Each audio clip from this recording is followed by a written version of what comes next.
hello, good morning. මයි channel එකට මේ වීඩියෝ එකක් දාන්න අවුරුදු 3කින් විතර. අද මම ඔයාලට දාන්න යන්නේ પાස්පෝර්ට් එක හදන විදිහ මුලින් ඉඳලා පුරවන්න ඕනි ෆෝම් ටිකයි. ඊට පස්සේ අපි මොකද්ද කරන්න ඕනි ටිකයි ඒ විස්තර ටික තමයි මම ඔයාලත් එක්ක බෙදා ගන්න යන්නේ. දැන් මම ඉන්නේ අපේ බස් එක යන අපේ ගෙවල් ගාව බස් නවත්තන්න යන්නේ. අපි බලමු දැන් මොකද කරන්න යන්නේ මේ ඉස්සරහට මොකද කරන්න ඕනි කියලා. මම දැන් මුලින්ම මෙහෙ යන්නේ කුරුණෑගල මේ එයාලගේ ආගනුගන කාර්යාලයට අපි ගිහිල්ලා බලමු. දැන් වෙලාවට ටිකක් දවල් වෙලා තියෙන්නේ. දවල් කියන්නේ උදේ වෙලා. දැන් 5:50 විතර වෙලා මට ටිකක් නිින්ද ගියා. ආයි බලමු ගන්න පුළුවන් නේද වන්ඩේ. නැත්තම් නෝමල් සර්විස් එකෙන් දාන්න වේද කියලා අපි ඉස්සරහට බලමු. හරි මම මේ પાස්පෝර්ට් ඔෆිස් එක ගාවට ආවම මම මෙතන ඉද්දි 7 විතර වුණා. ඒතකොට සාමාන්‍යයෙන් 150ක විතර පොලිමක් තිබ්බා. ඊට පස්සේ මම කොහොමද පොලිමට සම්බන්ධ වෙලා පොලිමේ ඉඳලා අපි ඇතුළට යන්න ගිහිල්ලා අංකයක් දෙනවා අපිට. අපේ අර ෆොටෝ එකේ අස්සනක් දාලා එයාලා අංකයක් දාලා දෙනවා. කොහොමද ඇතුළට දීලා මට අංකයක් දාලා දෙන්න නම් මහ වෙලාවක් ගින පැය එකමාරක් විතර ඇතුළත මට අංකේ දාලා අංකයක් මගේ අතට හම්බුණා. hello දැන් අපි අංක ගත්තාම වන්ඩේ දාන්න ගත්තේ. මට පිටපස්සට කට්ටිය 200ක් විතර විදියා. මට 164 හම්බුනේ. දැන් අංක අරන් එළියට ආවා. ඊට පස්සේ අංක කතා කරපුවම ඇතුළට එන්න කියලා තමයි කිව්වේ. අය බලමු ඉස්සරහට මොකද වෙන්නේ කියලා. හරි අපිට උදේ අංකයක් දුන්නානේ. අංක පිළිවෙලට අපි ඇතුළට කතා කරනවා. මට පැය 2මාරක් 3ක් විතර ඉන්න උනා. ඊට පස්සේ අපිට ඇතුළට කතා කරලා පස්සේ අපේ ෆොටෝ එකේ බාර්කෝඩ් එක ස්කෑන් කරනවා. බාර්කෝඩ් එක ස්ටාර්ට් වෙන විදිහට තමයි අපි ඒ ටික තියලා එකට ස්ටේපල් කරලා එන්න ඕනේ අපේ අර ෆෝම් සෙට් එක.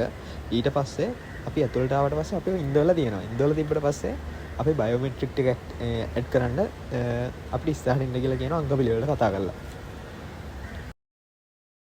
හරි මෙතන දැන් වෙන්නේ අපේ දැන් මේ අංක පිළිවෙලට අපි ඉස්සරහට එන්න කියලා අපේ ෆෝම් එකේ විස්තර ටික හරියට බලලා උතන ඉස්සරහා තියෙන එතනින් අපේ ෆින්ගර් ප්‍රින්ට් ඇඟිලි 10ම ඇඩ් කරගන්නවා.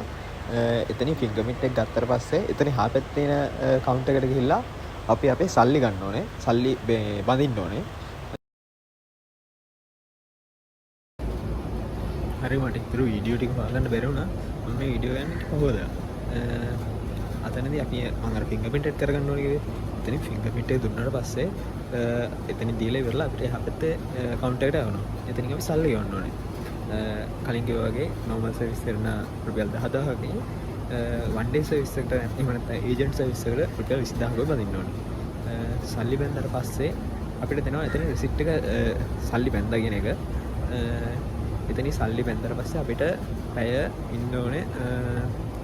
අපිට කුරුණෑගල කෙනන් ඉන්න කිව්වා පැය මම සල්ලි බඳිද්දි 12ට විතර මට 3:00 විතර පහ වෙලා ඉන්න කියලා තමයි කිව්වේ. ඊට පස්සේ මම 3:00 විතර ආවා. 3:00 ආවට එතන පාස්පෝර්ට් දෙන්න පටන් ගන්න තිබ්බේ නෑ. පාස්පෝර්ට් එක දෙද්දි මට කොහොම හරි 4:15 වගේ වුණා. හරි අපි දැන් බලමු පාස්පෝර්ට් එක හදා ගන්න ඕන කරන ඩොකියුමන්ට් මොනවද කියලා. අපිට සාමාන්‍ය විදිහට පාස්පෝර්ට් එක හදනවා නම් ඩොකියුමන්ට් ಜಾති 4ක් ඕන වෙනවා. අපි ඒක ඉස්සරහට බලමු. මුලින්ම අපිට ඕන කරනවා ඇප්ලිකේෂන් ෆෝම් එක. මේක ඩවුන්ලෝඩ් කරගන්න ඕන ලින්ක් එක මම ඩිස්ක්‍රිප්ෂන් එකේ දාලා තියෙනවා. ඒක ඩවුන්ලෝඩ් කරගෙනවා කමියුනිකේෂන් එකට දීලා print out එකක් ගන්න. මේක තනි කොලයට ගන්නත් පුළුවන්, කොළ දෙකකට ගන්නත් පුළුවන්. මම නම් කියන්නේ මේක කොළ දෙකකට ගන්න එක හොඳා කියලා. මේ ෆෝම් එක පුරවන විදිය මම වීඩියෝ එකේ අන්තිමට දාලා තියෙනවා. ඒ හින්දා වීඩියෝ එක ඉවර වෙනකල් අනිවාර්යෙන් බලන්න. මොකද මේ ෆෝම් එක පුරවන විදිය වැරදුනොත් ඔයාගේ මුළු පාස්පෝර්ට් එකම වර්ධිනවා. දෙවැනි ඩොකියුමන්ට් එක තමයි ෆොටෝ සබ්මිෂන් ඇක්නොලෙජ්මන්ට් ඩොකියුමන්ට් එක. ඒක ඔයාගේ ටවුන් එකේ තියෙන ළඟම පාස්පෝර්ට් වල ෆොටෝ ගන්න ස්ටුඩියෝ එකකින් ගිහිල්ලා ගහ ගන්න පුළුවන්. අනිවාර්යෙන්ම යද්දි ඔයාගේ ඩෙන්ටිටි කාඩ් එක හරි ඩ්‍රයිවිං ලයිසන් එක හරි මෙතනට අනිවාර්යෙන් අරන් යන්න ඕනේ. මොකද ස්ටුඩියෝ එකෙන් ඒක ඉල්ලන්න පුළුවන්. ඔයාට ඔයාගේ ටවුන් එකේ තියෙන ස්ටුඩියෝ එක ඔයාලා දන්නේ නැත්නම් පාස්පෝර්ට් ෆොටෝ ගන්න පුළුවන්. ඒකට මම ලින්ක් එකක් දාලා තිනවා. ඒකෙන් ගිහිල්ලා ඔයාට හරියටම ඔයාලා නගරේ තියෙන පාස්පෝර්ට් වල ෆොටෝ ගන්න ස්ටුඩියෝ එක හොයාගන්න පුළුවන්. මේකේ මිල ගත්තොත් රුපියල් 400ත් රුපියල් 600ත් අතර මිලක් තමයි වෙන්නේ. ලොකු ගාණක් වෙන්නේ නැහැ. ස්ටුඩියෝ එකට අනුව මිල සුළු විදිහට වෙනස් වීමක් වෙන්න පුළුවන්. තුන්වෙනි ඩොකියුමන්ට් එක තමයි ඔරිජිනල් බර්ත් සර්ටිෆිකේට් එකකුයි ඒකේ කොපි එකකුයි. ඔයගොල්ලෝ දන්නවා ඇති ඔරිජිනල් බර්ත් සර්ටිෆිකේට් එකක් තියන්නේ පිටිපස්සේ දම් පාට සීල් එක තියෙන බර්ත් සර්ටිෆිකේට් එකට. ඒක ඔයාලට ළඟම තියෙන ඒජ් ඔෆිස් එකට ගිහිල්ලා ඔයාලගේ බේස් සර්ටිෆිකේට් නම්බර් එක දීලා ගන්න පුළුවන්. රුපියල් 150ක් වගේ සුළු මුදලක් තමයි වෙන්නේ. ඔයා බේස් සර්ටිෆිකේට් නම්බර් එක දන්නේ නැත්නම් ඔයාගේ නමයි ඩෙන්ටි කාඩ් නම්බරේ ඒ අදාළ විස්තර ටික දීලා රුපියල් 250ක් වගේ මුදලකට ගන්න පුළුවන්. පාස්පෝර්ට් ඔෆිස් එකෙන් ඔයාලට මාස 6කට වඩා අඩු කාලයකදී ගත්ත බර්ත් සර්ටිෆිකේට් එකක් තමයි ඉල්ලන්නේ. ඒ වුණාට මම ගත්තෙත් අවුරුදු 3ක් විතර වන්න පරණ බර්ත් සර්ටිෆිකේට් එකකින්. කෝකටත් ඔයාලා අලුත් බර්ත් සර්ටිෆිකේට් එකක් අරන් යන එක ඔයාලට හොඳයි. හතරවෙනි ඩොකියුමන්ට් එක තමයි ඩෙන්ටි කාඩ් එක. ඩෙන්ටි කාඩ් එකයි තොරතුරු තහවුරු කිරීමේ ලේඛනය කියලා ඩෙන්ටි කාඩ් නැති අලුතෙන් O level ලියපු A level ලියපු ළමයින්ට දුන්නා කොලයක්. තොරතුරු තහවුරු කිරීමේ ලේඛනය කියලා. ඒ දෙකෙන් විතරයි පාස්පෝර්ට් එක ඔයාලට හදාගන්න පුළුවන්. මම හදාගත්තෙත් ඒ කොලෙන් ඒ ඩොකියුමන්ට් එක අනිවාර්යෙන්ම ඕනේ. ඔයාලා අහයි දැන් ඩ්‍රයිවිං ලයිසන් එකෙන් අනිත් ඒවායින් ගන්න බෑද කියලා. ඒ දෙකෙන් බෑ. ඔයාලට අර කිව්ව ඩොකියුමන්ට් දෙකෙන් එකක් අනිවාර්යෙන්ම තියෙන්න ඕනේ. මෙතනදී ඔයාලා පාස්පෝර්ට් එක one day සර්විස් කරනවා නම් ඔයාලා ඩෙන්ටි එකේ කලර් print out එකකුත් normal සර්විස් කරනවා නම් black and white photocopy එකකුත් තිබීම අනිවාර්යයි. මේ ඩොකියුමන්ට් අතර තමයි ඔයාලට පාස්පෝර්ට් එකක් හදන්න ප්‍රධාන වශයෙන්ම ඕන වෙන ඩොකියුමන්ට් හතර. මේ ඩොකියුමන්ට් හතර තියෙනවා නම් ඔයාලට පාස්පෝර්ට් එක හදාගන්න මේ ඩොකියුමන්ට් හතර විතරක් ප්‍රමාණවත්. දැන් මෙන්න මේ කියන ස්පෙෂල් සිටුේෂන් තියෙනවා නම් ඔයාලට මෙන්න මේ කියන ඩොකියුමන්ට් ටික අහපොව එක්කව කරගන්න ඕනේ. ඔයාගේ පරණ පාස්පෝර්ට් එක එක්ස්පයර් වෙලා නම් එහෙම නැත්නම් නැති වෙලා නම් ඔයාලට පරණ පාස්පෝර්ට් එකේ කොපි එකක් ඕනේ. ඒක එක්ස්පයර් වෙලා නම් නැති වෙලා නම් ඔයාගේ ළඟම තියෙන පොලිස් ස්ථානයෙන් දාපු එන්ට්‍රි කොපි එකක් ඕනේ කරනවා. ඒ වගේම පාස්පෝර්ට් එකට ඔයාලගේ රැකියාව ඇතුළත් කරගන්න ඕනේ නම් ඔයාලගේ රැකියා ස්ථානයෙන් ගත්තු මම මේ ස්ථානයේ රැකියාවේ නියත වෙනවා කියලා දීපු රැකියාව කන්ෆර්ම් කරන ලෙටර් එකක් අවශ්‍ය වෙනවා. ඒක නැතුව ඔයාලට ඔයාගේ පාස්පෝර්ට් එකට ඔයාගේ රැකියාව දාගන්න වෙන්නේ නැහැ. එහෙම නැත්නම් ඔයා ටෙක්නීෂියන් කෙනෙක් වගේ නම් ඒක ප්‍රූෆ් කරන්න ඔයාගේ සහතික එන්නේකෝ සහතික වගේ සහතික පෙන්වන්න වෙනවා ඒ කට්ටියට. තව ඔයා විවාහයෙන් පස්සේ ඔයාගේ හස්බන්ඩ්ගේ නමේ කොටස ඔයාගේ පාස්පෝර්ට් එකට ඇතුළත් කරගන්න ඉන්නවනම් ඒ කෙනෙක් ඔයාලගේ ඔරිජිනල් මැරේජ් සර්ටිෆිකේට් එක හා ඒකේ කොපි එකක් ඉමිග්‍රේෂන් එකට ඉදිරිපත් කරන්න වෙනවා. හරි මම දැන් ඔයාලට කියන්න ඔයාලා පාස්පෝර්ට් එකක් කොහමද හදාගන්න ඕනේ කොහාටද යන්න ඕනේ කියලා. මම පාස්පෝර්ට් එක හදාගත්තේ කුරුණෑගල ආගමනිකරණ දෙපාර්තමේන්තුවේ බ්‍රාන්ච් එකේ. ඔයාලට බත්තරමුල්ල පිහිටි එයාලගේ හෙඩ් ඔෆිස් එකට ගිහිල්ලත් හදාගන්න පුළුවන්.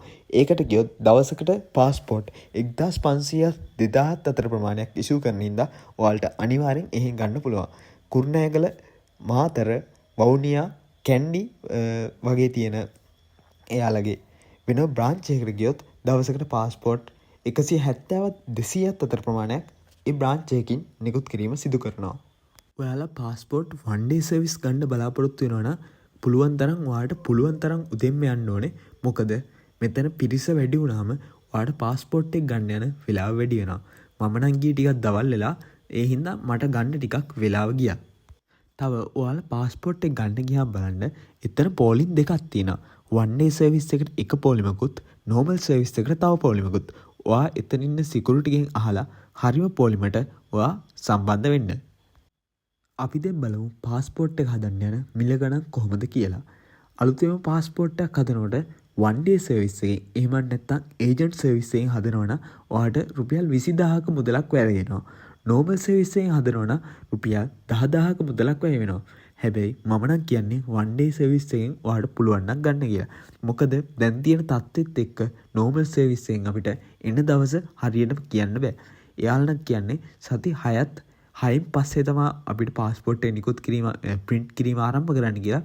කෝකටත් ඔයාලා හදිස්සියක් තියෙනවා නම් අනිවාර්යෙන්ම one day සර්විස් එකෙන් ගන්න මග බලා ගන්න.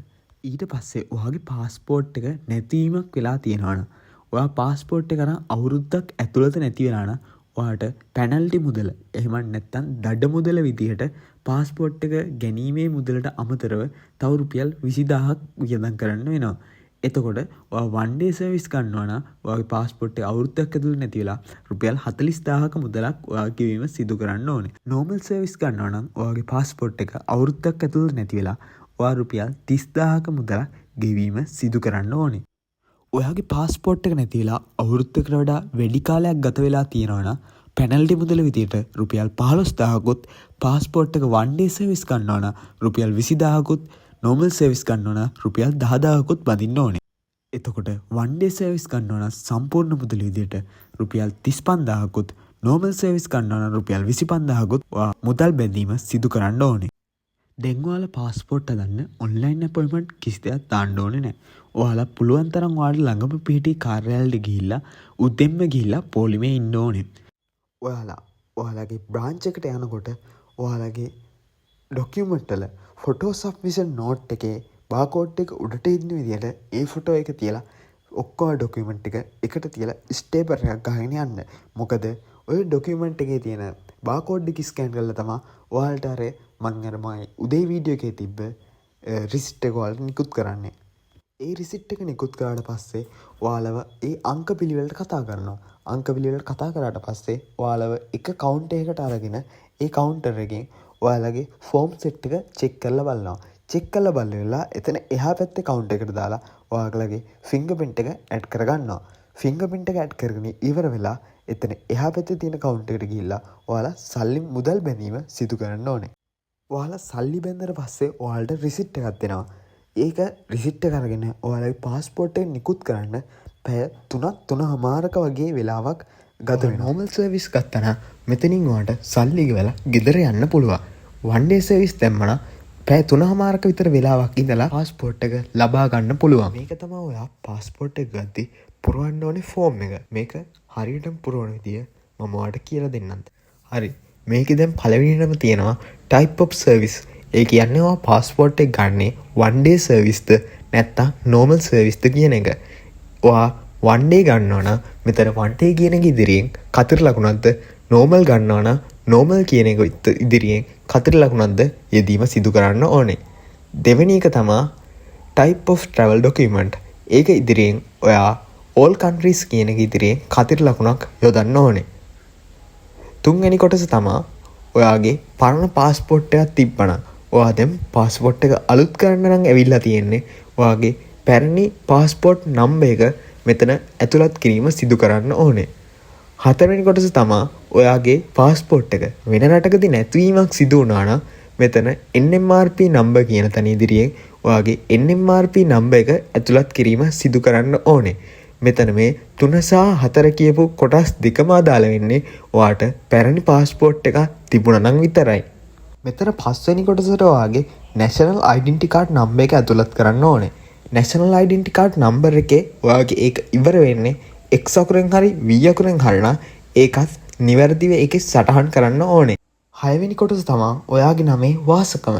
ඔයාගේ නමට මුලට වාසකමක් තියෙනවා නම් ඔයාගේ නමේ මුල් කොටස ඒකට ඇතුළත් කිරීම සිදු කරන්න ඕනේ. මම මෙතන උදාහරණ දෙකක් අරන් තියෙනවා. හේරත් මුදියන්සේලාගේ දුමිත් කුමාර පෙරේරා. ඔයා මේකේ වාසකම වෙන්නේ හේරත් මුදියන්සේලාගේ කියන එක.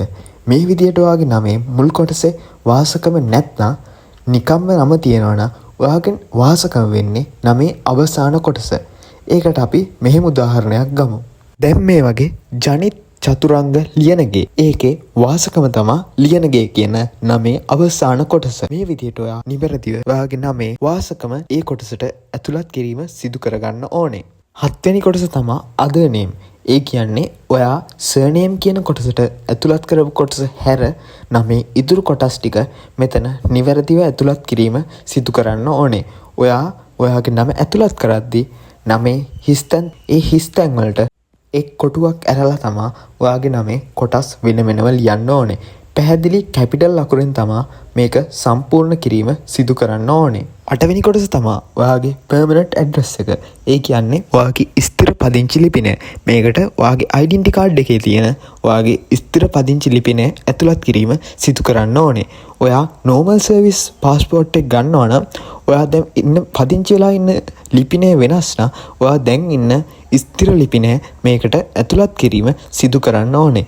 එහෙම කරා කියලා කිසිම ප්‍රශ්නයක් වෙන්නේ නැහැ. මොකද මේක ඔයාගේ passport එකේ එන්නේ තැපෑලෙන් නිසා. ඒ නිසා නිවැරදිව ලිපිනය ඇතුළත් කිරීම සිදු කරන්න ඕනේ.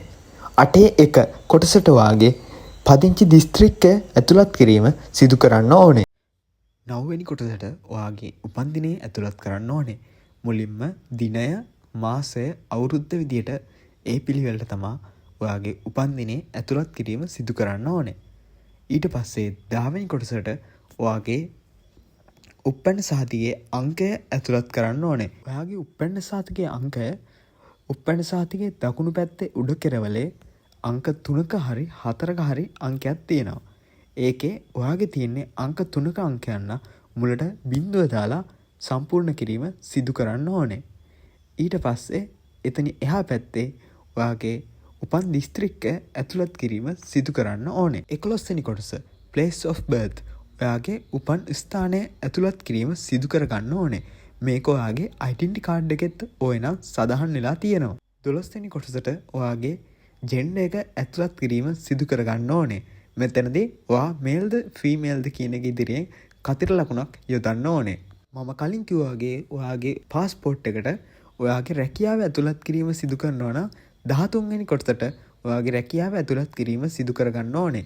ඔයා රැකියාව ඇතුළත් කරනවා නම් ආගමන දෙපාර්තමේන්තුවට ඔයාගේ රැකියාව තහවුරු කිරීමේ ලේඛනයක් ඉදිරිපත් කිරීම අනිවාර්ය වෙනවා.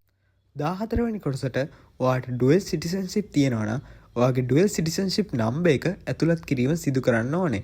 එතන උඩ yes or no කියන එකට ඔයාට dual citizenship තියෙනවා නම් yes කියන එකටත් නැතිනම් no කියන එක ඉදිරියනොත් කතර ලකුණ යොදන්න ඕනේ. 15 වෙනි කොටසට ඔයාගේ වැඩ කරන ෆෝන් නම්බර් එකක් ඇතුළත් කිරීම සිදු කර ගන්න ඕනේ.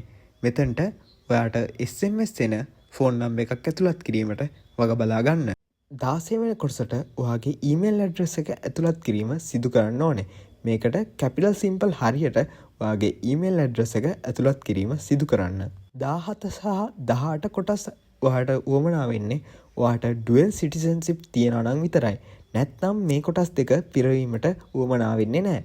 19 කොටස අයිති වෙන්නේ ඔයා මේ પાස්පෝර්ට් එක හදන්නේ වයස අවුරුදු 16කට අඩු කෙනෙක්ට නම් එම පුද්ගලයාගේ මවගේ හා පියාගේ ඩෙන්ටිටි කාඩ් නම්බර් හෝ પાස්පෝර්ට් නම්බර් ඇතුළත් කිරීම සිදු කරන්න ඕනේ. 16කට වැඩි පුද්ගලයෙක්ට හදනවා නම් මේ කොටස් දෙක පිරවීමට අවශ්‍ය වෙන්නේ නැහැ. 20 වෙනි කොටසට ඔයාගේ අස්සන මේ කොටුව ඇතුලේ වටේ ඉරිවල නොගෑවෙන පරිදි සමානව මේ කොටු දෙකේම අස්සන දැමීම සිදු කරන්න ඕනේ. ඔයා අස්සම් කරනකොට කොටු දෙකේම දමන අස්සන එක සමානව දැමීමට වග බලා ගන්න. තව වටේ ඉරිවල ගෑවෙන්නත් අස්සම් කරන්න එපා.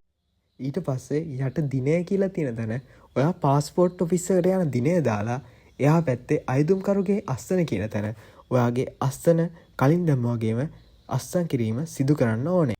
මම හිතනවාට මම પાස්පෝර්ට් ડોකියුමන්ට් එක පුරව ගන්න විදිය කියලා දීපු එක තේරෙන්නේ නැති කියලා මොකක් හරි ප්‍රශ්නයක් තියෙනවා නම් පල්ලෙහා කමෙන්ට් සෙක්ෂන් එකේ ඔයාගේ ප්‍රශ්න යොමු කරන්න පුළුවන්. එහෙනම් අපි තවත් අලුත් වීඩියෝ එකකින් හමු වෙමු.